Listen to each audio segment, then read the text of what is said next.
Ngayong araw nga pala ay nagkayaan kaming kumain sa may labas. Dapat nga gagawin namin to nung payday namin. Ang kaso nga lang kinabukasan ay may pasok pa rin. Kaya nung nagkaroon kami ng day off, biglaan ang aming desisyon. Di ba nga, sabi pa nga nila, kapag nagpaplano, hindi natutuloy. Kaya kailangan bigla ang alis. Kaming mga OFW, reward namin to sa sarili namin na kung minsan ay makakain naman kami na masarap. Ang kasama ko nga pala yung kapatid ko at yung bayaw ko. Oh, napansin nyo ba outfit ko? Ano nga sa'yo? Sa Korean restaurant nga pala kami nagkayaan kumain. May nakapagsabi kasi sa amin sa mga kasama ko sa trabaho na maganda kumain doon dahil sikat na Korean restaurant daw yun dito sa may Debrecen. Kaya, Kaja, pali-pali!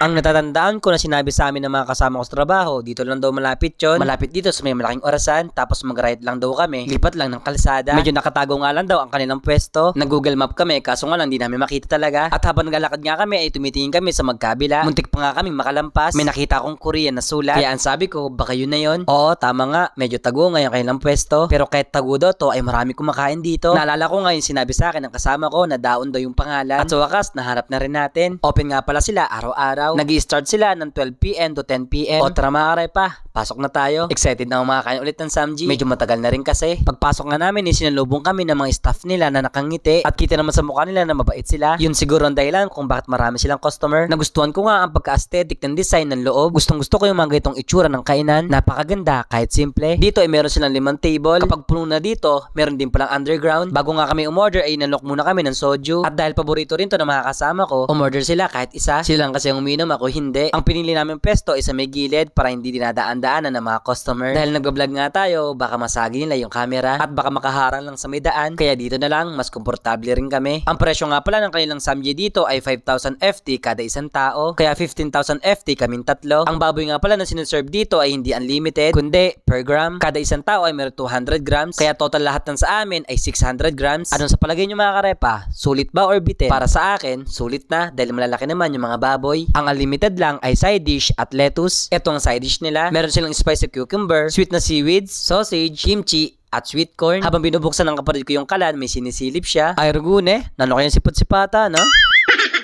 Sabi ko nga sa kapatid ko, siya na magluto. Bali 5 baboy nga lang pala muna ang niluto namin at baka hindi namin maubos. Tansya-tansya lang, bawal leftover. Ay rugo, alatang pamayod.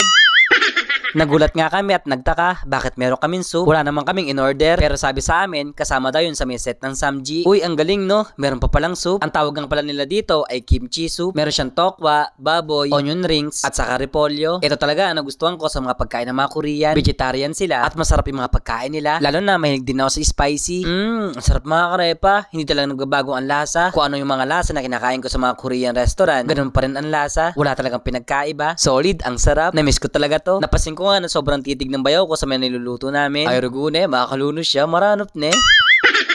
Habang nagluluto nga kami, may lumapit sa amin. At chef nga pala siya dito sa may restaurant. Bigla siya nagsalita. Yung Filipino?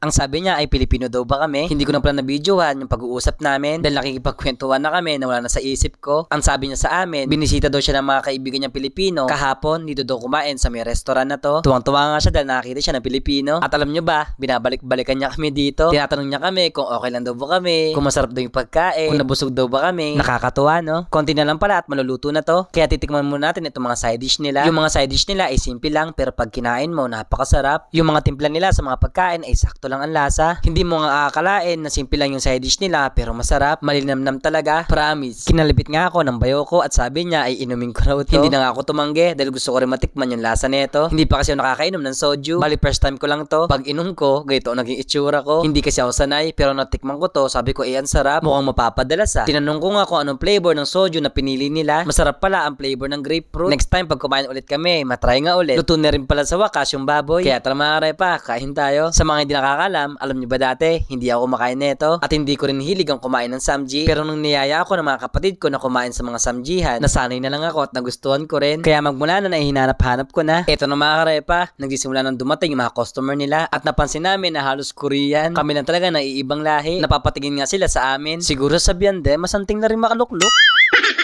Kwento ko nga lang pala sa inyo kanina, natawa nga kami na mga kasama ko, akala namin customer lang siya dito, nung pala siya palang may-ari. Yung may-ari nga pala ng Korean restaurant, nakipagkwentuhan pa sa amin. Nagtataka nga siya bakit daw kami marunong magsalita ng Korean. Ang sabi namin, konti lang, may mga alam lang kami. Nag-aral kasi kami dati ng Korean language, tapos nag-exam din kami. Kaso nga lang hindi pinalad, isang puntos na lang, sayang no? Pero okay lang yun, nandito naman tayo sa may Europe. Dito siguro kami nakatadhana at nakalaan sa may bansang to. Yun ang kinuwento ko sa may-ari ng Korean restaurant mga karepa. At ayun, tuwan-tuwa nga siya sa amin. At siya nga pala, ito nga palang hawak namin. At iniinom ay lasang tsaa, siguro tsaa to. Hindi na kami nagtanong kasi busy sila. Hindi ko nga alam kung ginger ba or ginseng. Basta yun na yun, lasang tsaa. Naubos nga pala namin ng 500 grams na baboy. Ito lang natira, yung isa, lutuin na natin. Ay rugune agisan, di akatako do. Naubos na rin pala yung lettuce at pinarefill na rin namin. Ubos na rin pala yung aming side dish kaya pinarefill na rin namin. Sa sobrang sabik nga namin sa pagsasamji, talagang sinulit at hindi pinalampas. Bali halos nakaapat na balik nga pala sila sa pag-refill sa aming side dish. Natapos na nga kami kumain. Kahit customer kami dito ay inayos namin yung mga pinagkainan namin bago namin iwan. Tapos nagbayad na kami at lumabas na rin. Bago nga pala kami umuwi ay dumaan muna kami sa may forum, sa may mall. Mag-CR muna kami mga karepa. Yung CR nga pala dito ay merong bayad. Ito ang dahilan kung bakit merong bayad. Tingnan nyo, ang linis ng CR nila at napakaganda. Parang bahay na, pwedeng matulog. Lumampas na nga rin kami at may nakita kami mga parang food stall na nilalagay. Naghahanda na yata sila para sa December. Gaya ng dati mga karepa, naabutan ko pa yon. Pagpunta namin, iba't ibang mga pagkain, mga damit, mga gamit, ang mga tinitinda nila. Pauwi na sana kami, kaso nga lang nagyaya pa yung mga kasama ko na pumunta sa may McDo. Nagutom na naman yata sila. Umu-order na nga kami, kaso nga lang hindi kami magkaintindihan. Kaya gumamit na lang kami ng translator. O ito, food trip na naman. Ito nga pala ang in-order namin, fries, burger at soft drinks. Nawala sa isip namin, nag-dine-in kami. Meron pala kaming hinahabol na oras. 3 PM nga pala ang biyahe pauwi sa amin. Kaya lumabas na lang kami at naglakad habang kumakain. May nakasabay nga pala kami si Ate Marilyn. Nakita rin namin siya sa may McDo. Kaya sabay-sabay na kami uuwi nito. At sa wakas, nakaabot din kami. Maraming salamat sa panonood mga karepa.